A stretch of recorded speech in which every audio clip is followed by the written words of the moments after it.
আজকে আপনাদের সাথে শেয়ার করব নতুন একটা রেসিপি। এই হলো খুশি আনাস। বাগেরহাটে এটাকে খুশি আনাসই বলে।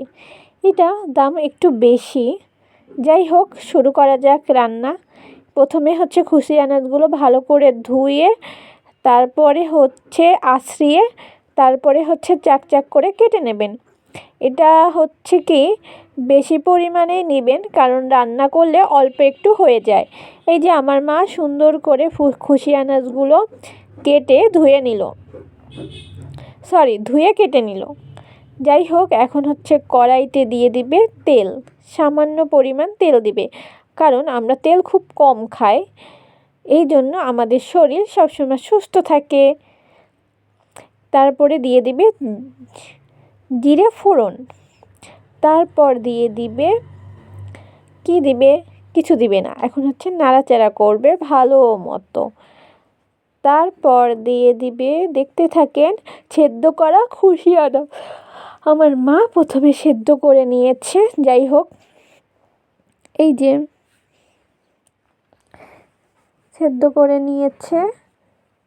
এটা কিন্তু চিংড়ি মাছ দিয়ে খেতে খুব মজা লাগে। যেহেতু আমাদের অ্যালার্জি আছে, সেহেতু আমরা চিংড়ি মাছ খাবো না, সেহেতু আমরা নিরামিষভাবেই রান্না করব।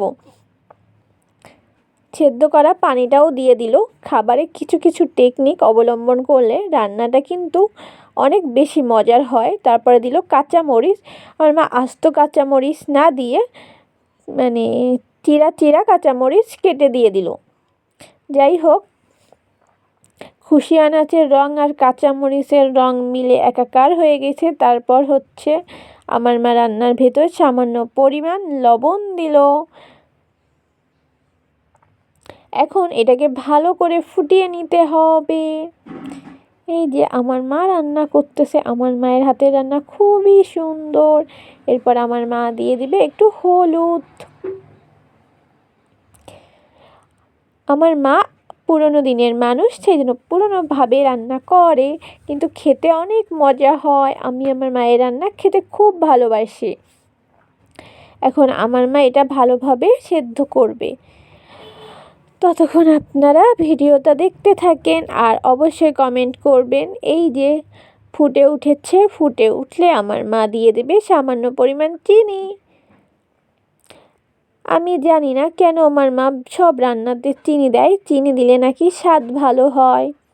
এই যে এটার নাম অনেক জায়গায় অনেক নামে বলে, অনেকে ধুন্দুল বলে। যাই হোক, আমি এটাকে খুশি আনাজ বলেই চিনি, তাই আপনাদের সামনে সেই নামটাই বললাম। এই যে রান্না হয়ে গিয়েছে, কিন্তু খেতে অনেক মজা। আপনারা কে কে খেয়েছেন কমেন্টে জানাবেন। সবাই ভালো থাকবেন, সুস্থ থাকবেন।